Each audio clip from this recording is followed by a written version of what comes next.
once again, and welcome to Doctor on Call. It's another beautiful Tuesday evening, and this evening we're discussing a very, very important issue. A number of very important issues. Doc is with me, as always, and it is a pleasure, of course, as always, to welcome her. Doc, good evening, and welcome. Good evening. Good evening to Grenada. Good evening to our friends in the diaspora. Good evening, everyone, and welcome to tonight's program. And of course, to my special seniors who listen to us every week and anticipate whatever we have to share. Thank you for being here. Please stay well. Yes, indeed. It is always a pleasure. Doc, and we spoke earlier about this, and in recent times, we've been seeing a lot of young people. Let me just backtrack a bit. Often I've heard people say that no one dies before their time, and it is something I don't accept, and I will never accept, because I do believe sometimes, for reasons that on many occasions we can prevent and avoid things from happening. And I do believe death is one of them. In some instances, not all, so don't get me wrong. In some instances, I do believe that. And in recent times, we've seen many of our young people passing. Only on the weekend, a former colleague of ours here at the GBN also passed away, and it's very sad, and it hurts when, people who you are close to and people who people who you've shared, the same space with, maybe to you, surprisingly, just, departs. And it's worrying. It is worrying. Now, that being said, I do believe that there are a lot of things that, as individuals, young people, we can do to help preserve our lives. And I think especially with men, us, we tend to take life a little less serious. We think of ourselves as probably superhumans who can deal with everything.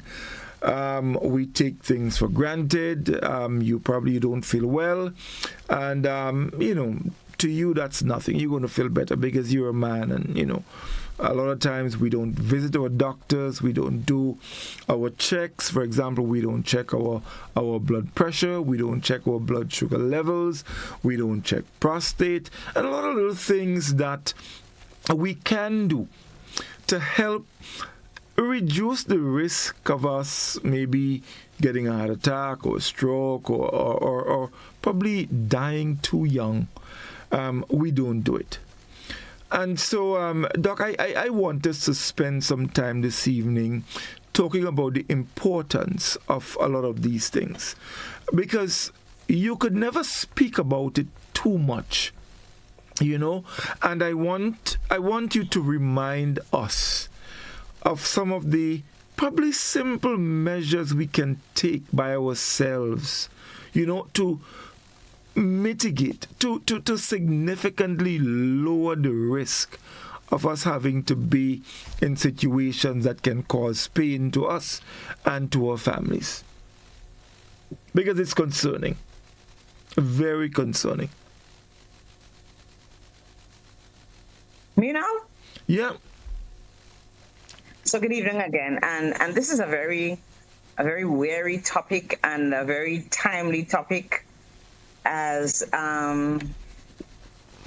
this topic actually brings a lot of pain for me and for a lot of us. So it is said if you die before the age of 70, you have died prematurely, and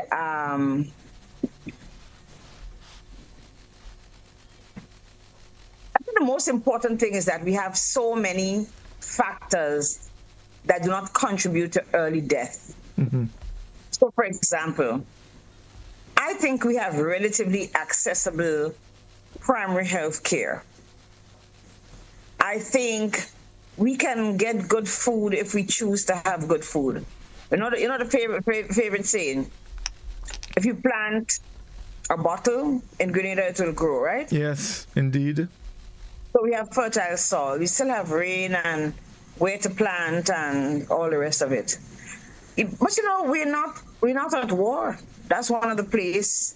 That's one of the reasons why people die before when they're at war. We send our young men to war, or we have war occurring in our own countries, and people would get killed. They bombed, as the people in Sarajevo, as the people in Palestine, as the people in South Sudan who have been displaced, and other areas who have been displaced and faced a lot of famine and disease and lack of care and all the rest, and lack of access to care.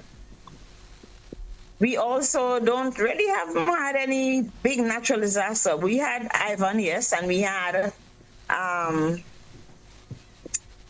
last year, right?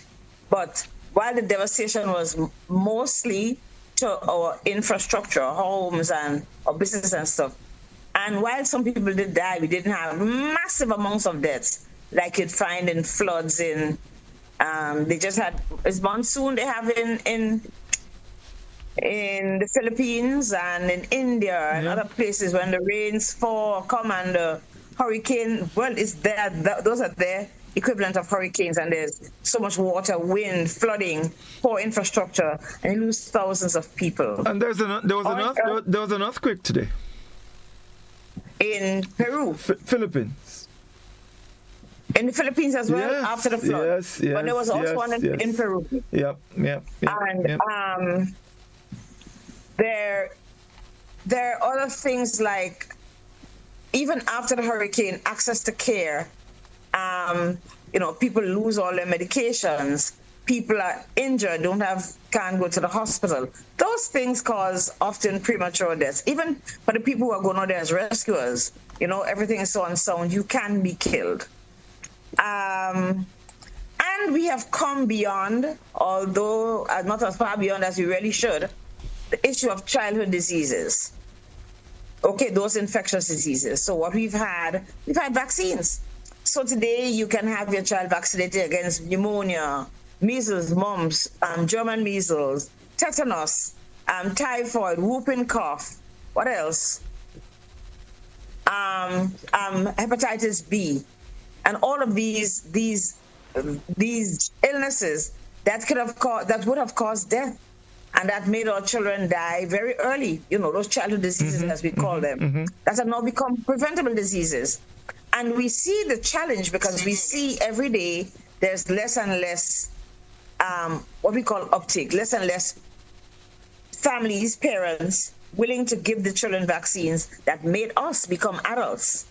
Because, like I say, if you talk to the generations before us, they will tell you how many of their brothers and sisters died from things like pneumonia, or they just had a fever. Nobody knows. Meningitis, inflammation of the brain, right? Simply because, one, they did not have access to vaccines, and two, there were not antibiotics and other drugs that can take care and solve and cure people from those diseases. So, if you were to access our primary care system, we know, for example, that our healthcare system is being structured, and we have what we call safe, reliable services that will exist, right? Smart hospitals and smart health centers that should withstand whatever disasters we may encounter, we hope. So people will still have access to go into the health center and getting their medications and taking your babies for their vaccines and all the rest of it, even if we may have had a disaster.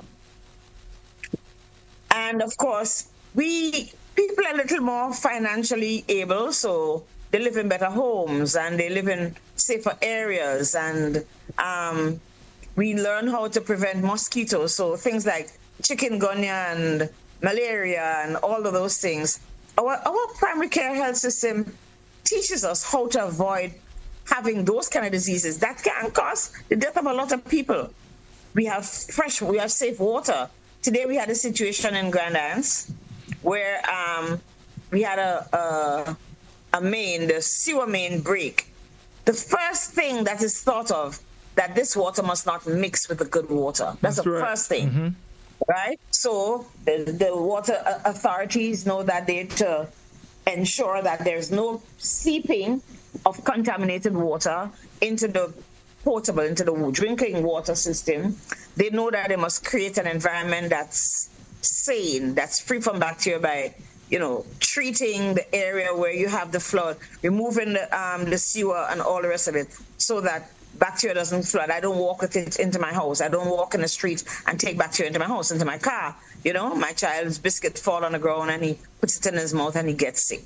So those are things when it comes to sanitation, water, right, and sewage, that level of sanitation, we have that. So we're not going to get bubonic plague and all other things like they had in Europe in the 1700s, right? Simply because we believe it. And those things would make people die prematurely, okay?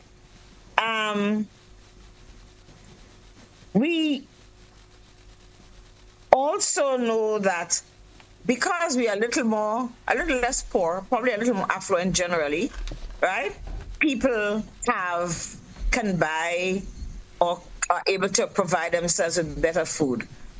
But we talk about that because we're actually making bad choices despite the ability to eat healthier. Some of us make bad choices. Not that everybody can afford to make great choices, but I think we can all afford to make good choices, right? We live in we have a sense of family and community support.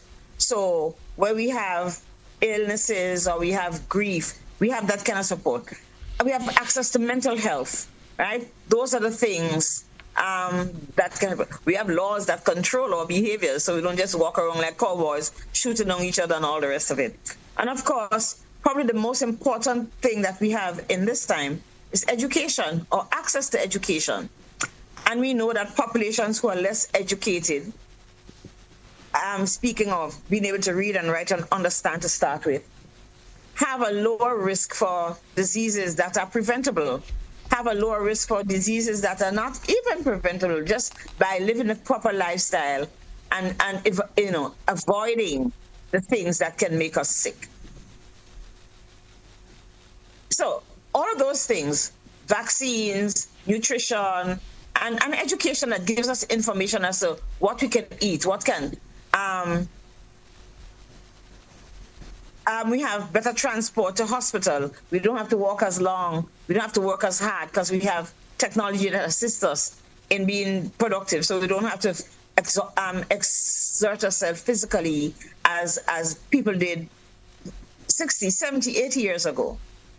So we really should be living better, right? Because we come home to safer homes, we have recreation, we have a family setting. We don't have a war on. In Grenada, we don't have warring factions, because some people do have that, where an ordinary person walking into community from work and gangs and all the rest of it.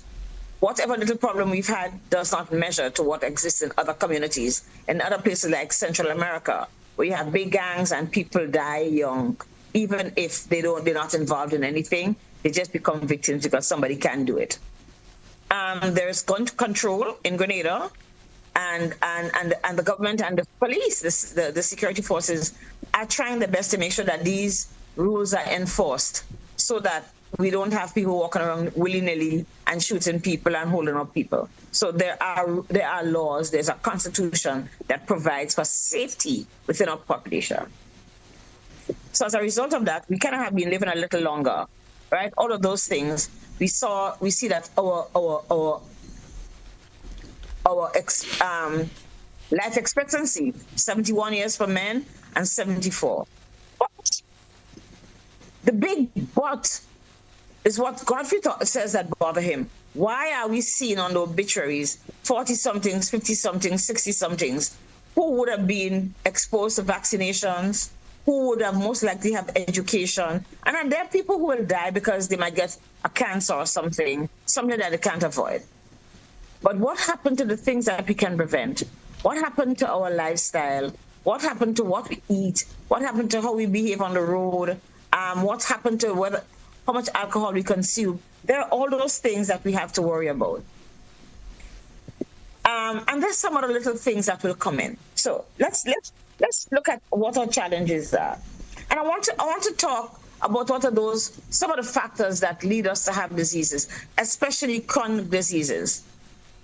Diseases that can't be controlled by a vaccine, diseases that come about because we don't eat well or we don't live proper lifestyles. So, like we smoke and we drink, right? We eat, our nutrition is really lacking. So we eat all those ultra processed products and give them to our children. So we vaccinate them on one hand so they don't get measles and pneumonia and meningitis and die. But then we give them the foolishness that is not good for them, right? And yes, this is the age of convenience, but this is also should be the age of common sense. We're educated and we know the things that are not good for our children. And I'm not saying don't give a child a treat every so often, but how do we eat in our homes, right? Are we currently reaping the not benefits, the outcomes from not having followed how our grandparents cooked and ate? We have challenges. The biggest problem we have is obesity. Recently, we developed a childhood obesity prevention program. That would not have been necessary 30 years ago. Our children ate well. They had fruits for their snacks.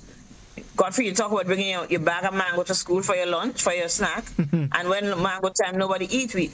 We don't drink coffee, tea, mango time. We don't do those kind of things. In fact, we had a little saying, when mango in season, pot turn down. You know, wash your pots, turn it down, mango time. Yes, okay? Yes. And we've had a lot. We had bananas and we grew bananas so we had bananas and we have fruits that just grew everywhere. There was golden apples, there was whatever it is. A lot of kids do not eat that. They want processed foods because we as parents provide processed foods for our children, which are not necessarily good for them. They're high in fats, bad fats, okay? All those fried goods, all those fried foods have bad fats, triglycerides that are going to convert to cholesterol, which are going to make you fat anyway, and which are going to clog up your arteries, lead you to have hypertension, and lead to diabetes as well. So obesity is probably our biggest problem, okay? We've seen our children's obesity, and obesity is defined as being over 35% of what your expected body weight is for your height, okay? And we've seen that most of our children, if you take pictures of children when they went to school 30 years ago, and you look at children now, you see all these little fat children, a lot of little fat children. I've been watching some things on some pictures on like Pinterest and stuff, and you see women nicely dressed, but 5 girls hanging out, one of them might be thin or natural. Everybody's fat, okay? We do have a problem. It is a problem, and obesity does put us at risk for those diseases that are killing us. On top of it, childhood obesity puts us at earlier risk for getting diseases like diabetes and hypertension, because we see our children, our adolescent children, 10 to 19, who already have diabetes that is not related to them being old. And they have, I have seen 13 and 14-year-olds who have the form of diabetes that your grandmother would have. Right. It means that what we've done is create so much insult on the pancreas. It cannot produce enough insulin to take care and to metabolize, to work, to take good care of the carbohydrates and the sugars that we consume. Plus, on top of that, we consume too many sugary drinks, too much sugar. Everything is sugar. You make Morby, you make it look like sling. You make juice, lime juice, it's far too sweet. Everything we do, we put too much sugar into, and it's become a cultural practice, and that is setting us up, right? So we look at all of these young people. Look at our men who have lost their legs for that due to diabetes, apart from the fact that, yes, some of them have worked hard. They drink alcohol, which is pure sugar, drink too much alcohol, and they smoke tobacco, although a lot of us don't use it. There is an increased use of tobacco, especially among a young population. So we see increased tobacco use. What does tobacco do? Tobacco contains nicotine, and nicotine hardens your arteries, hardens those blood vessels that should take oxygen and nutrients. That should take. Sorry, I think I lost my. Sorry, I'm very sorry. Something came over my phone. I'm very sorry. Can you see me? No, I'm not seeing you now. You well, I'm hearing you. I'm hearing you well. Okay, yes, lovely. There we go. My phone was reminding me that I need to update something. I don't know what it is. So we are talking about using tobacco that clogs your arteries, hardens your blood vessels, causes you to have strokes, causes you to lose your limbs, causes you to lose your vision, and and above all, 50% of the people who smoke, who use tobacco, right, are going to have either diseases of the cardiovascular system, that is the heart and the blood vessels, or have cancers. 50% of the people who use tobacco are going to die as a result of diseases that tobacco brings about. And like I said, we're looking at a young population who has again adapted the habit of smoking because it looks sexy. Okay? One of the challenges I think we face in Grenada is that we don't use our health services for prevention. You know, there was a treaty that the World Health Organization / PAHO did, and it's the Alma Ata Convention with the people in on the Southern Hemisphere, where the focus should have been on primary care. So the truth is, we should all be going to our health centers, and they were provided. I think the Cubans are the ones who have most significantly and most in a most developed way implemented primary care, primary prevention to start with, where you educate people, where you screen them for disease because you don't expect them to have disease. Should they be found with disease, you continue to manage them as far as possible within the primary care system. So a lot of the times people go to the hospital, my head hurting me, go sit in. You shouldn't be there. You should be in our health centers. We have 36 primary health care centers that are underutilized. Plus people have their general practitioners, or what we call primary care physicians, that they can be seen. Do we do it? No, we do not. Okay? We're talking about tobacco. And I want to mention one other thing related to tobacco. Recently, our children have been vaping. And parents watch their kids vaping, suck in the air, the hot air into their lungs, and destroy their lung tissue. That cannot be repaired. When it mash up, it done. It's like an old punka sal. It broke up and you have to throw it out. It cannot work anymore. There's nothing you can do. Remember when you used to have canvas washicon?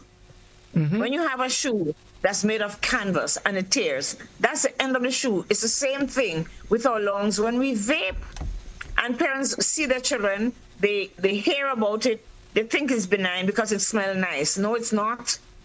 It smells and tastes nice to them, but you know what's sweet in goat mouth doesn't necessarily end up well in the other end, right? And so we're going to have more of our children who are very early going to have respiratory problems. Apart from that, yes, you might be inhaling something that tastes like strawberry and what's watermelon and nice flavors, no, right? But guess what? A lot of people graduate to using their vape, right? With nicotine, and that's just a transition before we start smoking. And even if you don't smoke, you actually are inhaling that nicotine into your system just as efficiently as if you were smoking. So that is that's some of the challenges that we have in relation to the choices we make for our lifestyle. Then again, we talk about this every week, just in different packages. Look, how much exercise do we do? I know the Ministry of Education and the government is trying to put exercise back into school, and together with the Ministry of Sports. Children are supposed to exercise at least 30 minutes every day. Go outside and run. Your mother never would tell you, come on, boy, come on, mama, go and play with your friends. Go and play football and cricket. Go bruise your knee. Go fall down. Our children are not allowed to do that. Yeah, some environments may not be as safe, but I don't think it's that bad in our environment. Our children should be able to run and play, even the schoolyard. Parents giving the children permission not to participate in physical education. Why? Why? Even our asthmatics can participate. There's a way to do this. Okay? So we have to encourage our young people, because the horse has gone through the gate for some people already, right? That they have not been active, and poor nutrition and poor lifestyle behaviors, otherwise smoking, drinking, etc. What will develop the diseases that take us away? The cardiovascular disease, heart, high blood pressure, heart failure, and other things that we have to cope with, which in our environment is really sad, because we don't have a lot of money. But, Doc, let me just jump in here. And, I mean, everything that you've said is on point. What bothers me, though, and you made a point earlier about education and people who have, let's say, a fair amount of education should be able to understand the importance of protecting themselves, one, against foods that will harm you. Because I think we all know, I mean, this is not a secret, this is not no rocket science. We all know what foods are going to harm us. We know what drinks are going to harm us. We know that taking certain kinds of risks can cause harm. So why do we do it? The thrill. Because there's another thing that we always think that we're immune to whatever happens. I remember trying to do breast cancer education, and I was just met the women, we were just talking about it, and what do you know about it? Have you ever had a breast examined? Have you had a mammogram up? And women will tell you straight up. One lady looked at me and she said, "Doctor, what do you? That can't catch me." Right? It was very painful for me to hear, but that's her truth.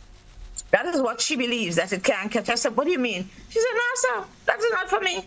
It's right here in St. George's." No, I was shocked, because I'd never heard anybody express it like that. We all believe that it's going to happen to somebody else if it happens, right? Until it happens to us. Okay? One of the things go ahead. Yeah. No, the problem is, sometimes I wonder if we really understand that when these things happen, so we place ourselves at risk. And when we do end up in situations, where we are not enjoying the best of health, we probably get injured, we have to go to hospital, all of these things that are involved.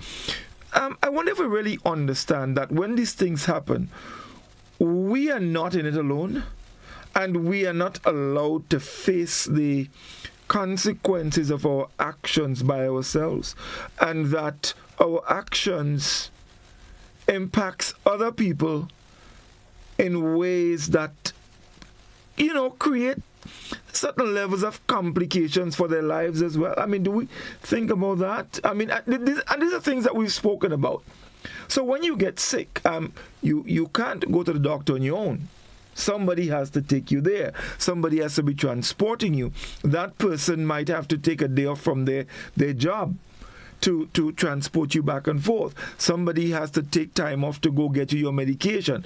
And all of these things. And, these are living examples, things that we see every single day. But and there's some other things, and in considering our younger population, the whole issue, we have a lot of mental health issues that lead up to suicide. One suicide death is one too much, as far as I'm concerned, in our little population, right? And the other issue of interpersonal violence. So you might chop off a man, right? I would hate that somebody chop my right hand off, because that's what I need for work. Okay, I need to be able to examine my patients. I would hate that somebody even touches me or creates, assaults me in any way, right? Because it's going to affect me physically and mentally, right? We have issues with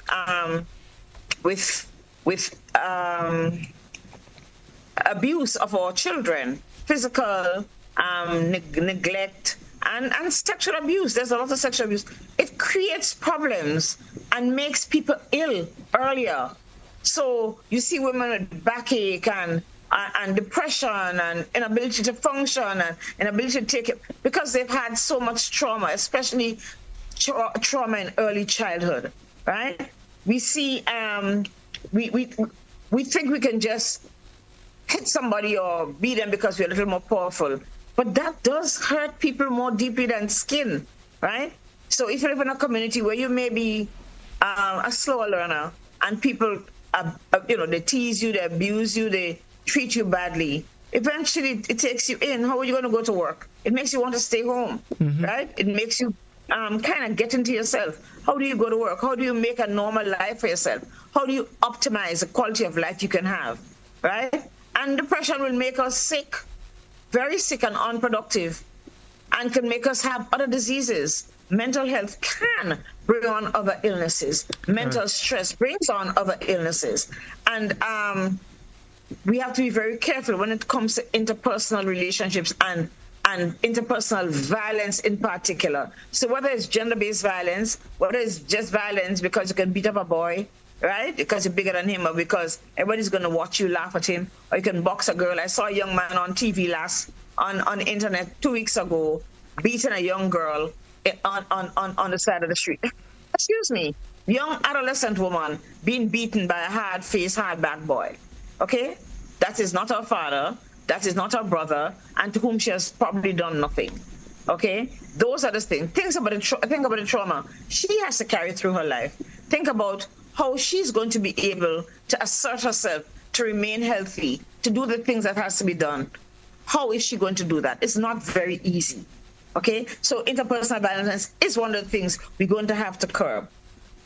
And we talked about tobacco. And what I want to talk about, though, however, is our diet. Very important. I think our diet, what we eat, is one of the most challenging things that we have.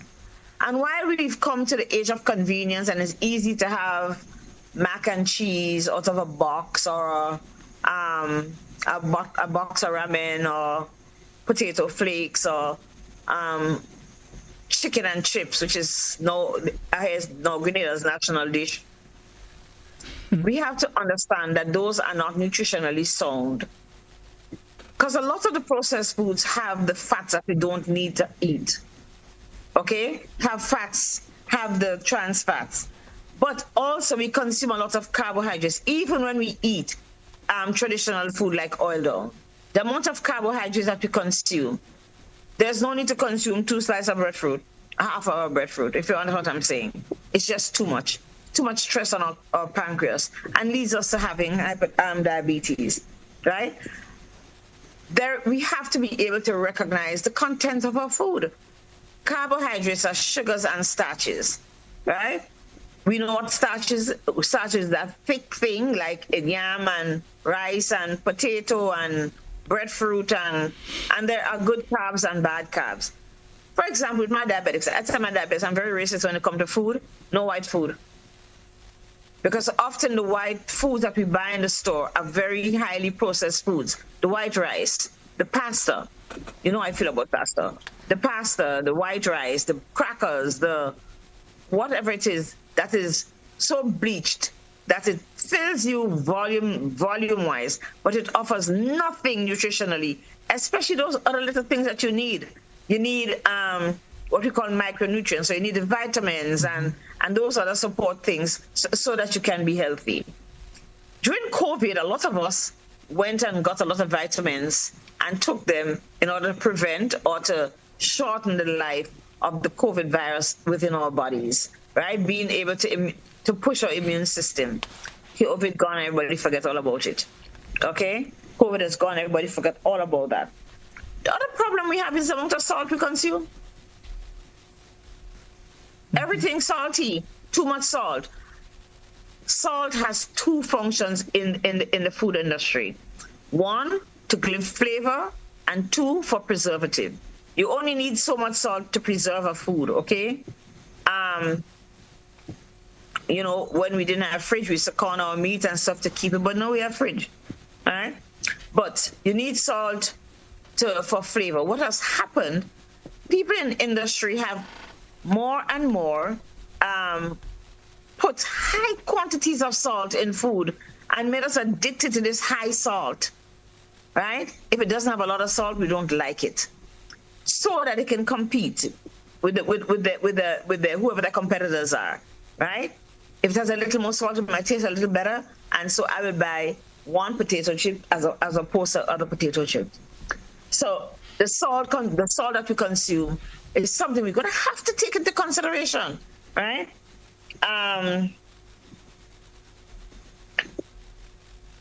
When we talk about the highly processed products, the processed foods, the thing that we buy in those bags that make noise, is really not food. It's not considered food by global nutritionists, by people who focus on the development of chronic diseases, and which we're going to move to in a little while, because I think that is one of the challenges that we have among our younger population who die. Okay, all right. What are the chronic diseases that we see mostly? Well, obesity is considered a disease on its own, but also a big risk factor for having hypertension and diabetes. Okay, probably by the next 5 years, probably 30% of the world population, that is almost 1/3 of the world population, will be affected by diabetes. And we see a lot of, like I said, we see a lot of younger people, and some of them are the people who are dying. And why? Because we don't go to the health center, we don't go screening, looking for diseases, making sure that we're okay, because we know that diseases that are captured earlier are more likely to be managed, we are more likely to treat them, we are more likely to be able to cure ourselves of some of these things, not the least of which is cancer. Okay, there are cancers that can be cured. Throat cancer for one, definitely, but you have to catch it early. Cancer of the cervix, you have to catch it early. Prostate cancer, you have to catch it early so that you can get appropriate treatment. Mm-hmm. But how are you going to catch it if you're not running after it? Well, and you know, Doc, I was going to come to that, part of the discussion. But okay. While you're here, I just wanted to get your opinion. I mean, you're in the medical field, of course, and just sitting and thinking back a bit, a few years ago, and making a comparison to today in terms of where medicine was and where it is today. And I would have to say that in many instances, some of the challenges that we take upon ourselves, health-wise, are not necessary, because medicine has come so far that, I mean, you can definitely take care of yourself. I remember we having a discussion here. We were talking about people with sickle cells, and I remember you made the point that there was a time when people with sickle cells did not live past age 36. Now you have people with sickle cells in their 70s and 80s. And that is a clear indication, how far medicine has come. So why can't we, as a people, and understand it? And more than just medicine and treatment, diagnostic methods. Mm-hmm. Diagnostic. 20 years ago, you probably couldn't get, I don't think you get a CAT scan here, okay? Or mammogram, or we were just getting it. The point I'm making is that certainly when I was a child, there was no CAT scan and ultrasound and mammogram, all right? So we have diagnostic methods that are present that can help us to get relatively accurate diagnoses. We have blood tests, we have urine tests, we have all kind of different assays that we can do, right, to determine exactly what it is. We have access to genetic testing. So if you have a cancer, you can have it genetically tested to be able to literally pinpoint what medication will work for you, right? And while we may not have every day on island the more expensive, more sophisticated medication, they're accessible. You can buy them overseas and bring them in. They're not there every day in the pharmacy for normal use, but they're present. Okay, so we have to understand that when disease appears, we can treat it, but we have to be responsible enough to treat it early. Above all, we have to prevent diseases, but we have to diagnose early. We have to go and screen for blood pressure. Go to the pharmacy. The people will do your blood pressure for you. Pharmacies will check your blood sugar for you, right? Or you go to the health center, you get your prostate checked, you get your prostate test done, you get your breast examination, you get sent for your mammogram, you get a pap smear done. All of those things, because cancer actually is the #1 killer of people in Grenada, right? We're already eating badly. We're already eating all kind of crap that comes from the environment, right? We know that Grenada has been sprayed a lot with. When you were a child, you remember the banana plane? Yes. That would come and spray for toxic. Oh, yes. But those are very toxic substances. And we've seen people develop cancers in other countries where they use that to spray or crop and stuff to prevent beetles and all the rest. Now we have other methods that are more friendly, that are more environmentally friendly, and preserves the health of our population. So, like you're saying, the technology has significantly advanced, so we can not only prevent disease, but we can diagnose earlier and diagnose more accurately. Yeah. Doc, there's someone on our Facebook page who's following the program, and they made a very interesting comment. Let me just share it. So they're saying people are not taking care of themselves. Too much young people are dying in Grenada, and it's very sad. The word I hear from people is when they died is because they weren't feeling well. And I have to agree. I've heard that. Whether it's true or not, I don't know. But, this is what is banded around. Someone dies and then, the word gets wrong, and then you hear, statements like, well, the person complained they were not feeling well. And before you know it, or before they get to the hospital, they're dead. They're gone. No, I mean, that says to me... Unfortunately, often our health facilities get blamed that somebody come in and they die. Often we take too long to seek medical attention. I think that is the issue here. I'm sorry? No, I say I agree. This is the issue. In a lot of cases. So you feel unwell. Rather than probably, making contact with a doctor or trying to get to the hospital or medical center, you sit around and you probably might drink some bush or you do something and you would feel better. But you don't know. So why not seek professional help just to be certain that all is well? Yes. And that's very unfortunate. And that comes again. And education doesn't necessarily mean academic education. It means a certain awareness. There's a certain awareness that we must have as to our responsibility to ourselves for our wellness. And see, Dr. Mathai just reminded us the importance of having a primary care physician. You must identify somebody who you can always go to, even if your toenail look like it turn a little. Right? You must be able to seek out somebody whom you trust and who's appropriately trained to discern, to listen to you, to send you for the proper examination. And of course, you have to establish a relationship with one physician. Part of our problem is that I think a lot of people don't trust the system, and that's a very sad thing. So they go doctor shopping. They go from one person to the other. And even if you tell them it's the same thing, they become a little disenchanted. And when people realize they're quite ill, sometimes they're really just afraid.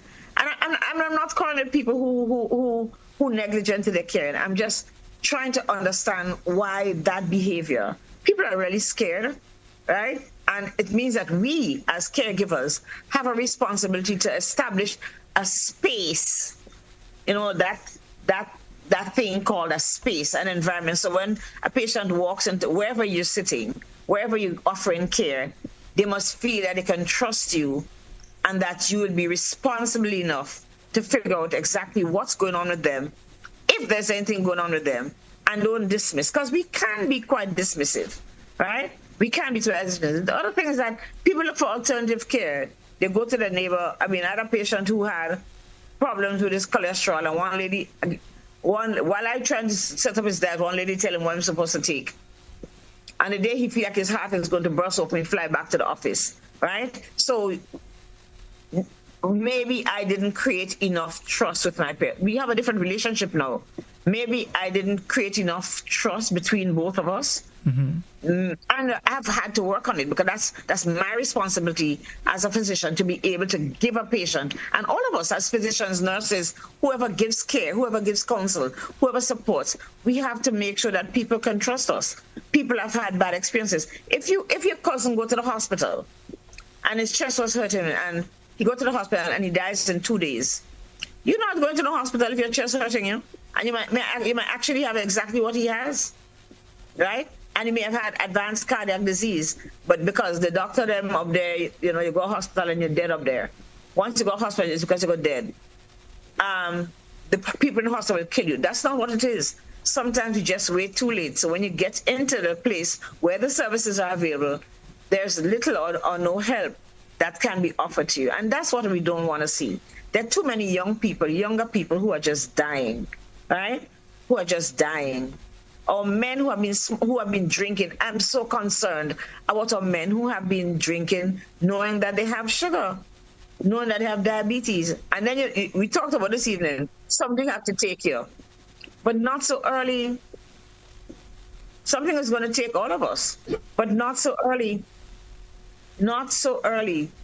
Right? We have to see our lives as being purposeful. Why am I here? What am I required to do for society before I leave after 70?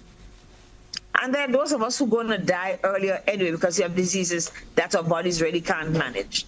Okay? But I think most of us have the opportunity to live a little longer if we stick to the lifestyle we're supposed to do, if we eat as we should eat. And I'm not saying you have to be able to buy steak and lobster every weekend. As a matter of fact, lobster have too much cholesterol. But I'm not saying that's what you have to do. I'm saying be moderate in what you do. I'm not saying not to have a drink, but don't have the whole of Wester Hall factory. You can't empty that. The vats are always being filled. Okay? Have a drink. But go for a walk.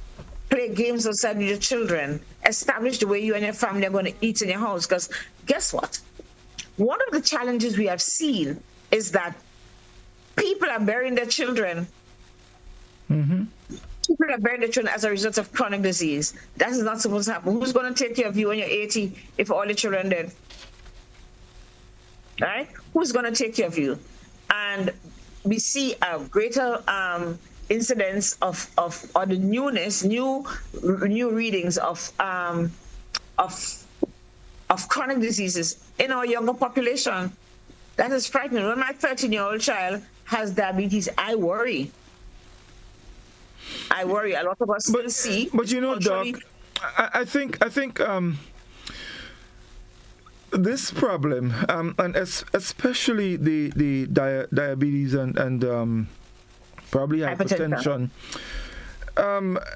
in a lot of instances, and based on little experiences, things I've observed, I think in a lot of cases, especially with children, some parents, their actions is out of convenience to make their lives a little easier. I'll tell you, I was traveling one morning on my way to work, and I saw a mother, 3 children. 2 little ones walking next to her and a little one on her shoulder. And the little one has a Coke drinking. And I'm talking here about a child that is not 4 years old yet. I am not telling you what I heard. I'm telling you what I saw. And this is worrying. How could that not be a case of convenience on a parent's part? And I'm talking about 7 o'clock in the morning on my way to work. Is it a case of negligence? I don't know. I just find the parents too lazy. I know. Is it a case of I'm not judging. Is it a case of lack of education and she don't know better? There again. But a Coke is what? $3.50 at least. Right? They have some Coke these days, man. They have short drinks. The Coke there, you know. And the price of Coke, and the price of the little bottles as well. And the price of them sugar everything gone up. No, but they have short drinks. They have. Well, it wasn't. It's not only 20-ounce bottles. They have smaller bottles. It wasn't a short one. It was a big Coke. A big Coke. So I'll just ask. No, this is serious, you know. You can afford. Maybe the drink shares for the 3 children. And okay, right. So let's agree that. Let's give the benefit of the doubt. Sharing for 3 children. But a Coke at 7 o'clock in the morning?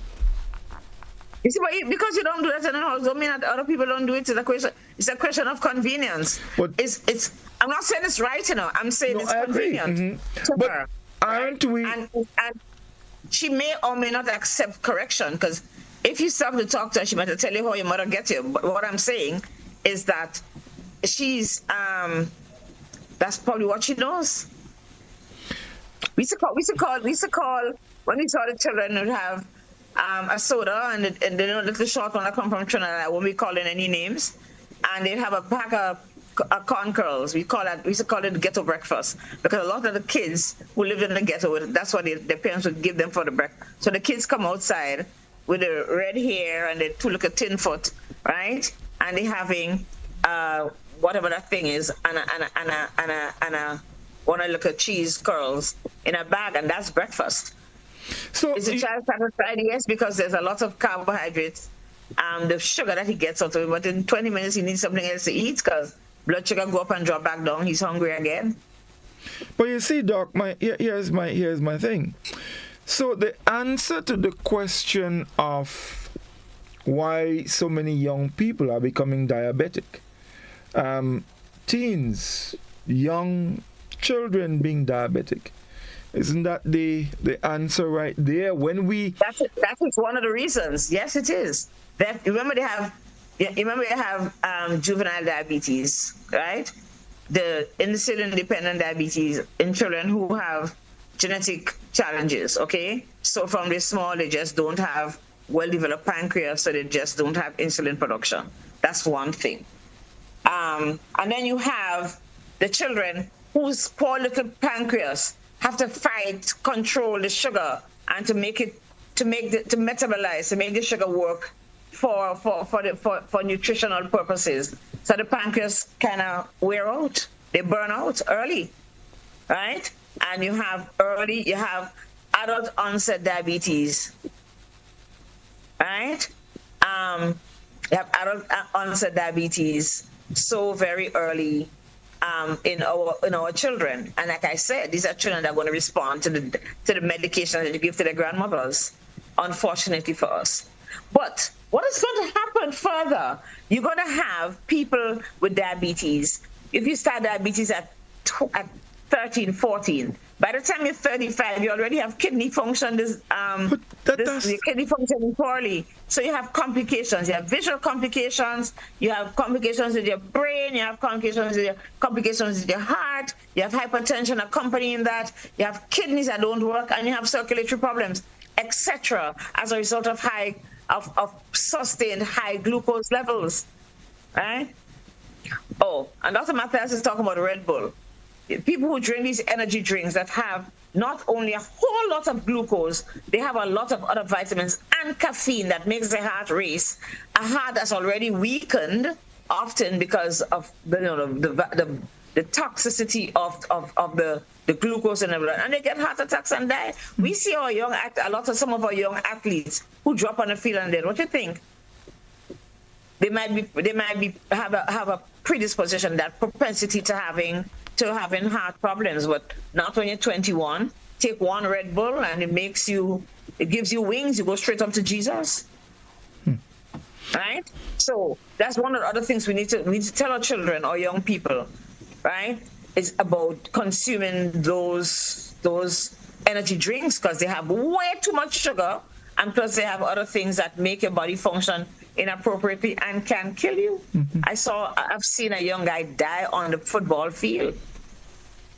Die in the broad daylight, fall down and dead. Right? Because of consumption of that. We have to be very cautious. And parents have to know what it is that children are consuming. And children also need to know, right, that these things are not good. I remember years ago, probably like 20 years ago, we were doing this musical at a theater in another jurisdiction. And one of the sponsors was Red Bull, and they would bring these Red Bulls in the afternoon. And they had kids who were part of it was a family setting, a village setting for the musical. And I said to the kid's father, no way in hell, nobody's drinking, no children here is drinking any Red Bull. You know, does the kid? And I didn't meet her sister, and I said to her, none of the kids in here, I said to the father, none of the kids is going to have any Red Bull, because that is going to kill them. It is going to make them sick. The first they drink, everybody starts flying around like them is butterfly. Everybody high, and all the caffeine and all the sugar going. I said, look at your kids' behavior once they've had some Red Bull. No way.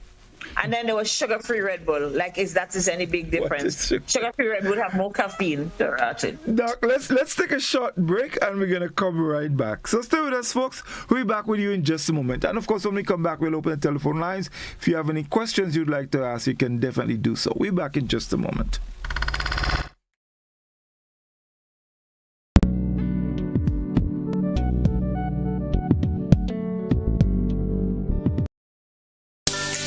Jam's World is located on Halifax Street in St. George's, opposite Norm Shopping Centre and upstairs John's Boutique. It's the place to visit for all your children's clothing from 0 to adult. On sale are children's tops, pants, hats, vests, dresses, toys, and other accessories. Also blankets, hot and cold breast pads, breast pumps, car seats, strollers, walkers, playpens, footwear, pillows, hair products, and more. They're open Monday to Friday, 8:30 a.m. to 5 p.m. and on Saturday from 9 a.m. to 2 p.m. Go on down to Jam's World on Halifax Street, St. George's, and in Hillsborough, Carriacou, or call 459-6564 or 403-6564. You will not regret you did.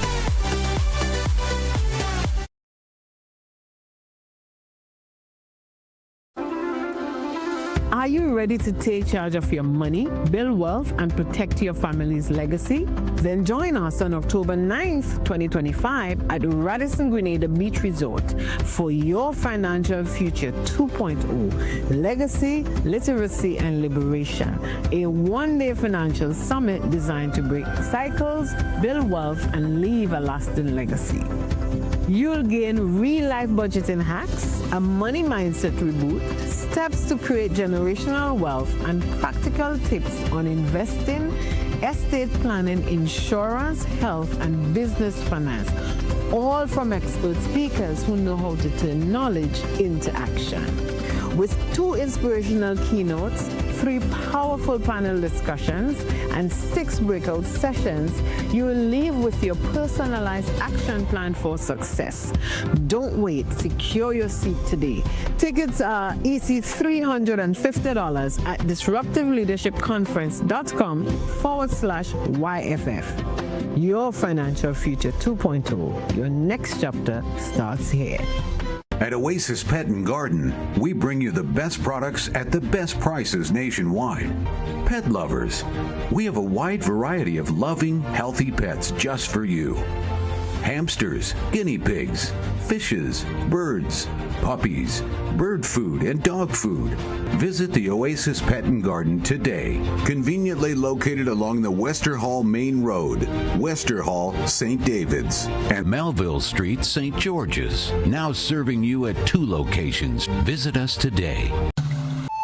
Asian Spa and Wellness Cafe, nestled in the serene surroundings of Le Bleu, Calivini Bay, St. George, is the perfect spot to unwind and relax after a stressful event or when you wish to spoil yourself in the most comfortable and relaxing atmosphere. They offer many different massage modalities, including thigh hammer, washer and cupping, signature thigh deep tissue massage, also facials to depuff and tighten pores, deep cleanse full body, hair and nail treatments and more. Take a walk down to the cafe for authentic Thai breakfasts and delicious traditional dishes. Choose from our special mixed drinks, both hot and cold. Opens daily. Visit Asian Spa and Wellness Cafe today, Le Bleu, Calivini Bay, St. George, because you will not regret you did. Grenada, let's celebrate the 19th annual Hubbard's Legends in Concert on Sunday, November 9th from 5 p.m. at the Grenada Trade Center with the best of Grenada along with the Black Prince and the Pink Panther. Our partners, Hubbard's, GBN, Grenada Paper Products, Grenada Distillers Limited, makers of Clack's Court, Grenada's #1 rum, Brenville Credit Union, Bryden and Miners, Agents 4, Johnny Walker, Smirnoff Vodka and Campari, Renwick Thompson and Company Limited, Pierre Marcel, Hard On Plus, Gittins Healthcare, Dollar Savers Auto Parts, Rise and Shine Supermarket, Springs Food Mart, Excel Plaza, Clem Vision Eye Center, Chillaxin Cafe, Ansett Coating, Victory Bar, Blue Bubba's PA Rental and Events Supply, Chateau de la Motte, Grenada, Captain Harris Apartments, Gem Holiday, Beach Resorts, Dana's City Inn, Glen Egg, Spring Water, and the Grenada Trade Center. Sunday, November 9th, 5 p.m. Grenada Trade Center, the 19th annual Hubbard's Legends in Concert. Please be seated by 4 p.m. Hubbard's Legends in Concert.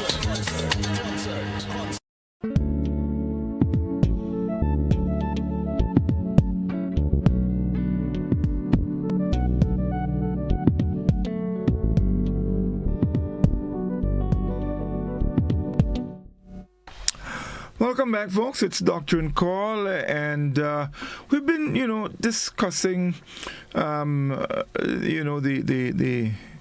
causes and some of the dangers of not taking care of ourselves as young people, and in the wake of so many young people, dying and so, and it's very concerning. So our telephone line is open. The number is 435-2041. If you have any questions that you'd like to ask or you want to share any comments with us, you can give us a call right now. The number again, 435-2041. You can definitely give us a call. Doc, as we wait, and time is going by quickly. Do you think, for example, in the case of our children, consuming so much sweet at such a tender age, because things like diabetes and so, it doesn't just happen overnight. You don't wake up and just get diabetes. These things happen over time. And so do you think there should be a more robust effort in to educate maybe our children and get them to understand that, look, they should not be doing it, and maybe use them as a way of deterring parents from providing them with that kind of thing? So the Health and Family Life Education Program is supposed to assist in that. So one of the things that we actually have, and Grenada has had for a while, is a school nutrition program. Mm-hmm. And there's some healthy schools in which you try to put things into place. So remove all the sugar-sweetened beverages, right? And the juices you have must be like pure juices. If orange juice must be just that, because that sugar is metabolized a little differently.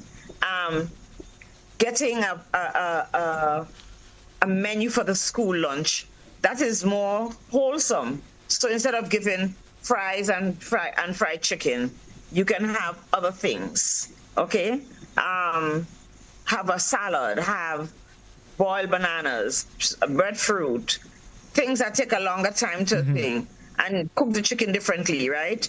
The other thing, one of the challenges is our portions. We give our children too much at a time to eat, right? We do it as well. We have large portions. Let's think oil down. So Doc, just hold that thought there for a moment. We have a caller on the line. Doctor and call, good evening. Hi, good evening. Yes, I have a question to ask. Sure.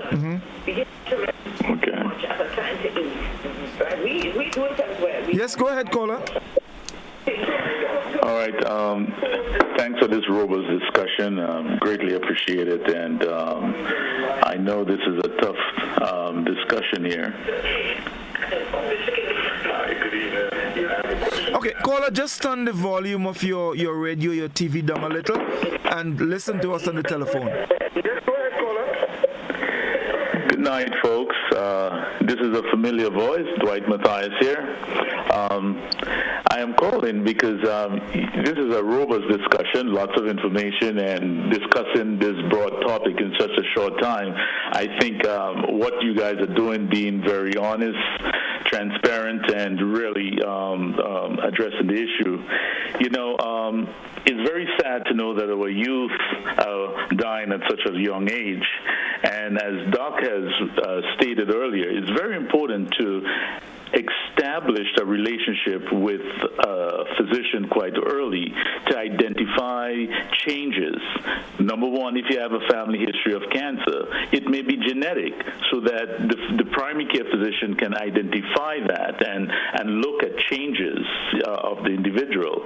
You may be of a weight 110 pounds and suddenly you become 150 pounds. The primary care physician can recognize, listen, you are increased risk of developing hypertension, high blood pressure, or having diabetes, etc.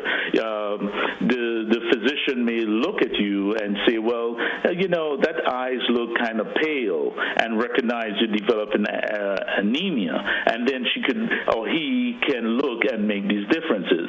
So it's very important to have a primary care physician to help steer you to identify these serious diseases that are affecting our youth.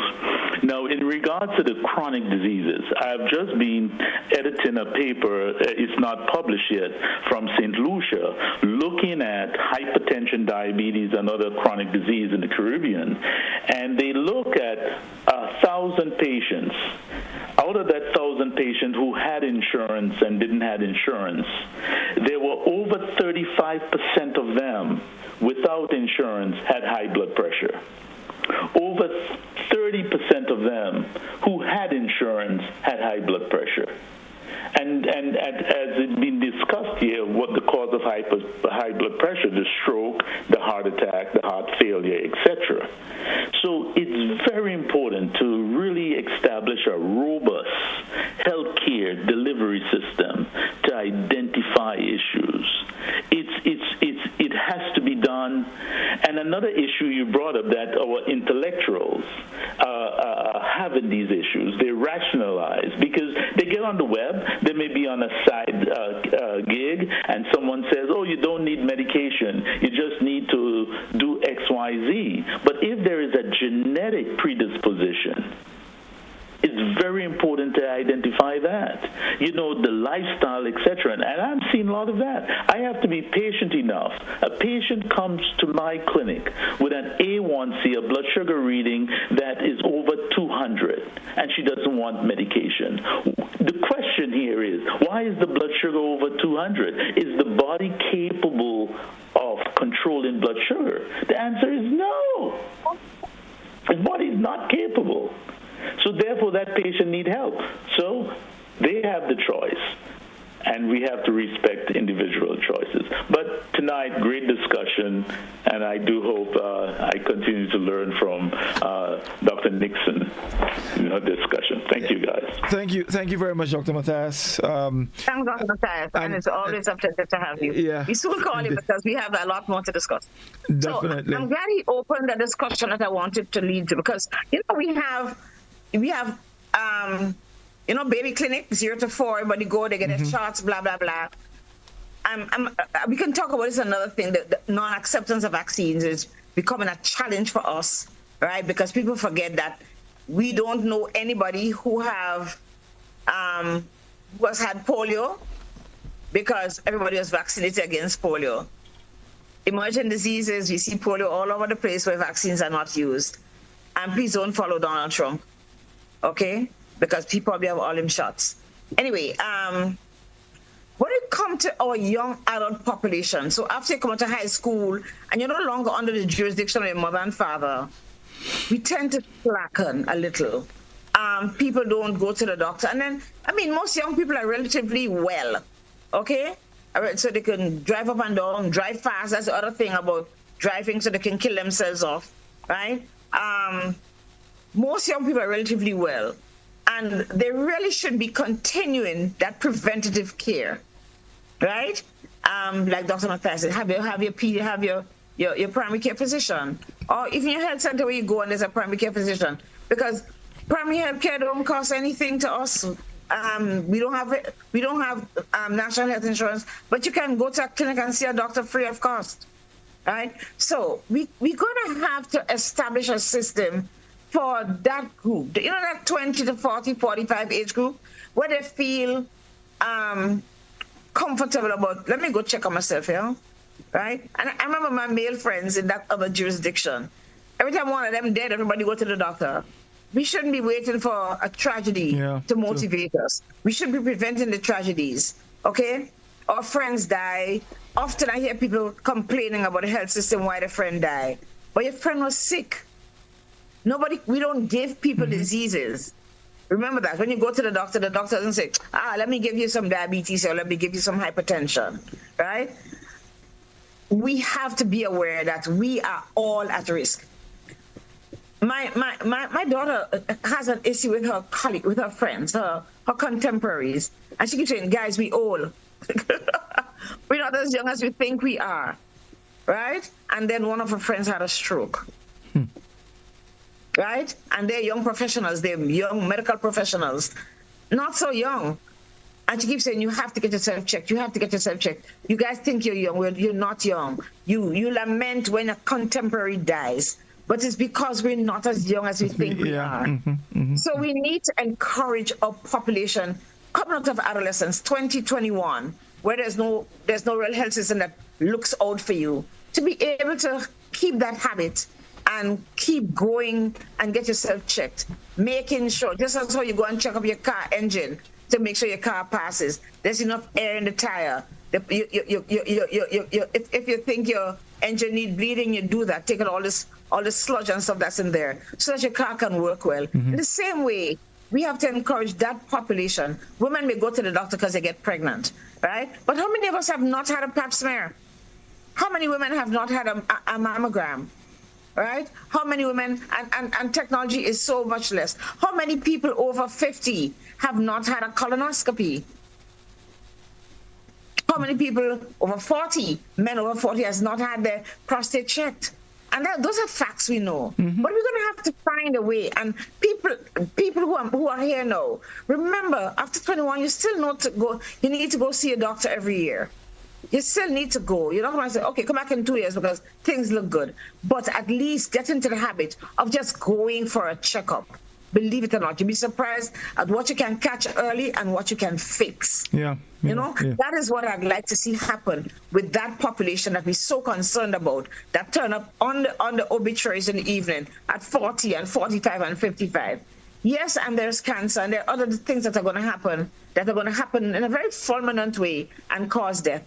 But most of those conditions can actually be controlled.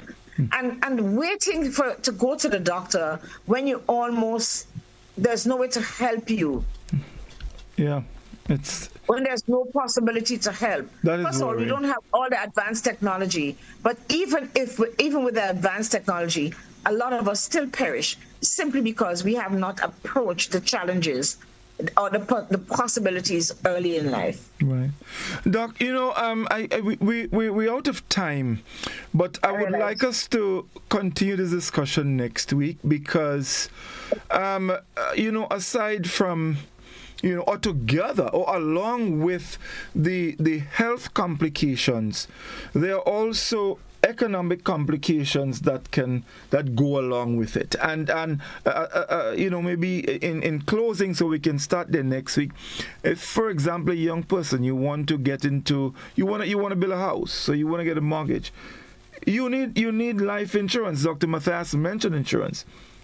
If you go to do your medical check and you're hypertensive or something, you won't get any insurance, which can impact your very chances. High premiums. Exactly. So I want us to look at that next week. Go along those lines and continue that discussion, because it is worrying, and we really need to take stock of ourselves and get our act together.